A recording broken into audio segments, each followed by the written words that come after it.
Assalamualaikum warahmatullahi wabarakatuh. Saya Alif Permadani dari Tadris Bahasa Indonesia dan saya akan menjelaskan studi Islam dalam perspektif Muhammad Syahrul. Jadi Muhammad Syahrul ini dia punya ide yang agak nyeleneh tapi juga nyegerin. Menurut dia, cara kita memahami Al-Quran dan hukum Islam itu harus diubah. Dia bilang, Islam itu diwarisin. Jangan cuma diwarisin terus menerus saja, tapi juga harus dipikirin pakai akal sehat dan dikaji secara kritis. Karena kalau Al-Quran itu dari dulu sampai nanti relevan, berarti cara kita memahaminya juga harus bisa nyambung sama perkembangan zaman dan ilmu pengetahuan modern. Di bukunya, dia mengajak kita buat baca Al-Quran itu secara kontekstual. Artinya, kita harus lihat dari sisi bahasa, sejarah, ilmu pengetahuan. Dan tujuannya, biar hukum Islam itu bisa diterapkan dengan lebih nyambung di kehidupan kita yang udah modern ini. Nah, ini yang lebih relevan dari Muhammad Syahrul soal hudud. Kalau biasanya kita mikir hudud itu hukumannya yang kaku dan tidak bisa diubah. Syahrul justru bilang sebaliknya. Menurut Syahrul, hudud itu artinya batasan. Tapi bukan batasan yang kaku kayak tembok. Dia lebih melihat bagaimana rentang atau koridor yang fleksibel. Ada batas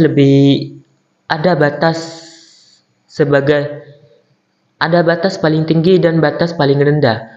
Dan di antara dua batas itu kita punya ruang buat berijtihad, berpikir keras buat menemukan hukum baru sesuai sama zaman.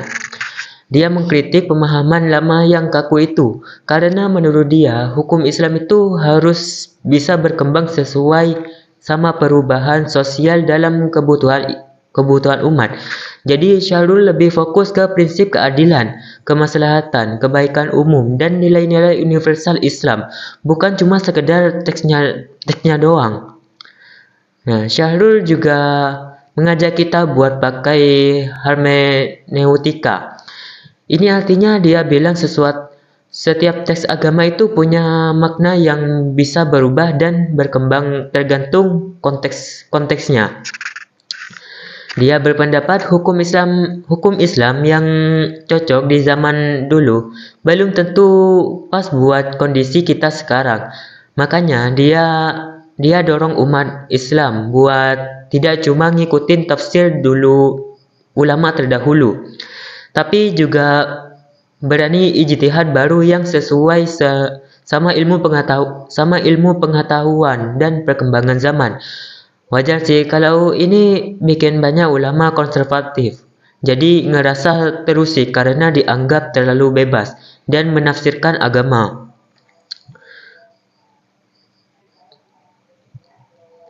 Nah, ini nih yang paling sering bikin heboh dari pemikiran Syahrul soal hudud.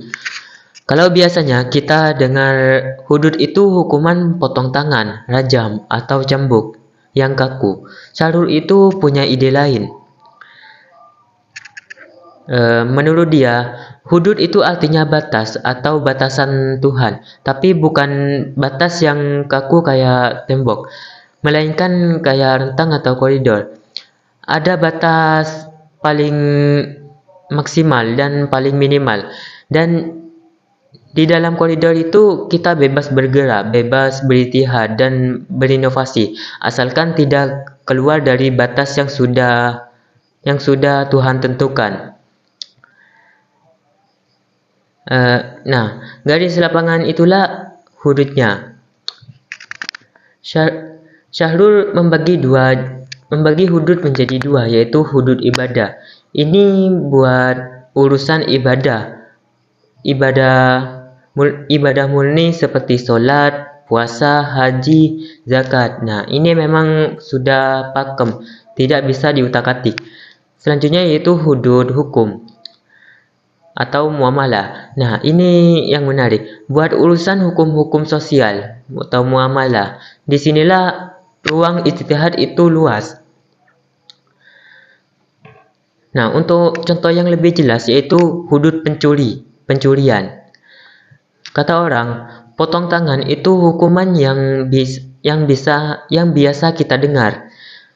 Namun, pendapat Syahrul, potong tangan itu batas maksimal. Artinya, hukuman buat pencuri itu tidak boleh lebih parah dari potong tangan, tapi bisa juga hukuman yang lebih ringan, seperti dimaafin, disuruh ganti rugi, atau hukuman di penjara, tergantung situasinya, asal tidak keluar dari koridor hukuman potong tangan tersebut. Jadi tidak setiap pencuri harus dipotong tangannya. Yang kedua yaitu hudud dalam perzinahan. Menurut orang lain, cambuk atau rajam itu adalah hukuman yang biasanya terdengar. Namun menurut Syahrul, cambuk itu batas maksimal. Al-Quran memang menyebutkan cambuk 100 kali. Nah, itu batas paling parah. Kalau rajam, menurut Syahrul, itu bukan dari Al-Quran langsung, tapi hasil ijtihad ulama zaman dulu. Jadi hukuman zina ini tidak bisa macam-macam, tapi tidak boleh lebih parah dari dicambuk 100 kali. Yang ketiga yaitu hudud dalam pembunuhan. Kata orang, nyawa dibayar nyawa atau denda. Nah, menurut pendapat Syahrul, kisas itu batas maksimalnya. Artinya, hukuman paling berat itu memang kisas, balas setimpal. Tapi di Al-Quran juga ada opsi keluarga korban bisa memaafkan atau minta diat atau denda. Ini menunjukkan bahwa hukuman bisa fleksibel dari yang paling berat sampai yang paling ringan, tergantung kesempatan dan kondisi. Intinya, Syahrul ini mau bilang kalau ajaran Islam itu tidak kaku. Allah itu baik. Jadi dia kasih kita batas-batas umum, tapi detailnya diserahkan ke akal dan kebijakan manusia buat menyelesaikan sama perkembangan zaman dan kebutuhan masyarakat, asalkan tidak melanggar batas dan yang sudah diberikan. Sekian penjelasan dari saya, sekalian mohon maaf. Wassalamualaikum warahmatullahi wabarakatuh.